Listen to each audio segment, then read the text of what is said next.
Have you ever made 10 times your money on a crackout? Hey guys, it's Ben the Coin Geek at Old Pueblo Coin, and today I have a couple of coin stories, crackout coin stories really, that I wanted to share with you. One is a personal experience of mine, and one is vicariously that a story one of you sent to me, and it is really, really amazing stuff. First of all, I'm going to talk about Mark, who sent in a coin that he had purchased, or pardon me, he had sold.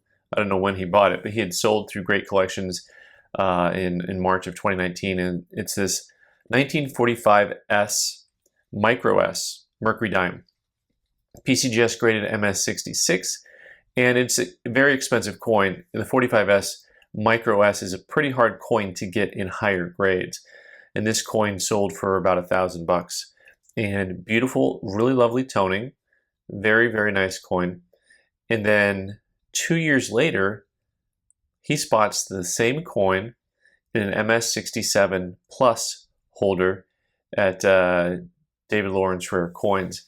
So this is interesting. We went ahead and looked really close at this coin to make sure it was the same coin. It actually has some very unique indicators. The overall toning, you could have something that's pretty close, but there's a couple of marks on there that are pretty clear that it's the exact same coin. That brings a couple of different questions to bear, right? So first of all, the conspiracy questions, which are always there, right? Which is, oh, maybe I should mention, this coin is now marked at 12 grand. 12 grand! 1,000, 12,000, I'm not good at counting, but that's like at least 10%. It's a really, so here's the thing, conspiracy theory question, right? All right, is this like because it's David Lawrence? This is the conspiracy, right? The things about it that make the conspiracy kind of true as well, PCGS has shown that they're really taking their time to scan and look at coins through their technology that they use nowadays. So when you look at it at first, you think, okay, well, they had to have known this is the same coin, right? There's the I've tried this myself theory and it didn't work out for me, right? So therefore, the conspiracy must be true. I tend to lean away from conspiracies, generally speaking, because I prefer facts. I like to know for sure what's going on.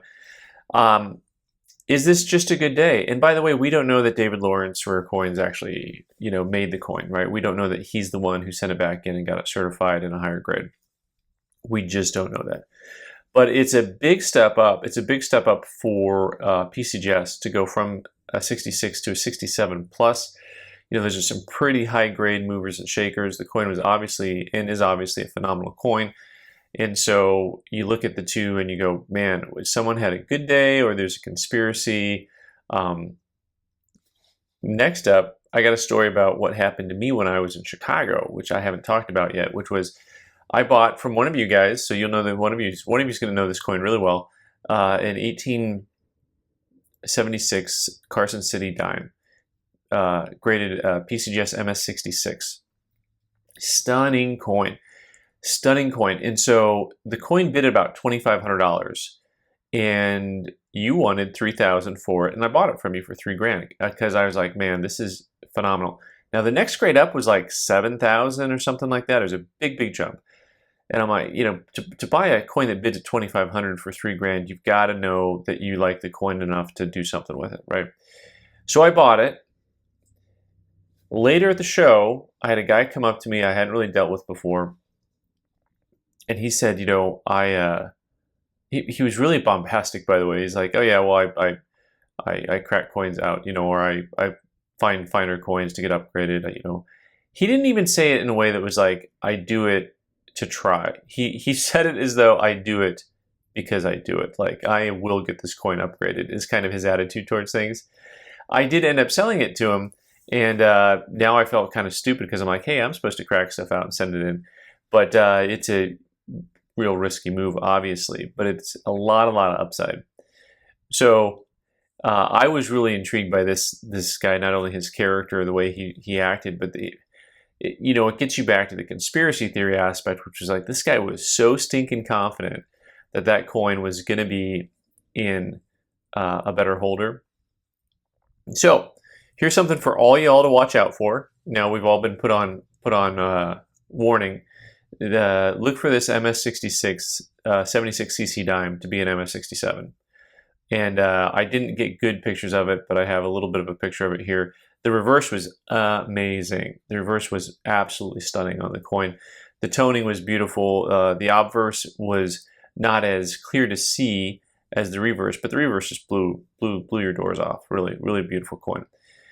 And then the last thing to talk about here, of course, is just the general gaming gimmick of cracking out and upgrading coins and stuff like that. I know there's plenty of people in the marketplace that don't like it. I think it's, you know, I don't know, they just think it's the wrong way to do business and to do things. But you know, for me, it's just something that I've done for a long time, and you guys know because I show you a lot of stuff here that for the most part, I hope what you take away for the most part is it's not that easy to do. It's oftentimes not worth it. It's a little bit like day trading, you know, in stocks. So like in day trading in stocks, everyone's like, yeah, you can make a lot of money. You know, those guys, they sell they'll sell you the methods to making money on buying and selling stocks. Well, the guys who make money are the guys who sell you the methods on how to make money. Like, you don't actually make money because like 90% of people who day trade lose money, right?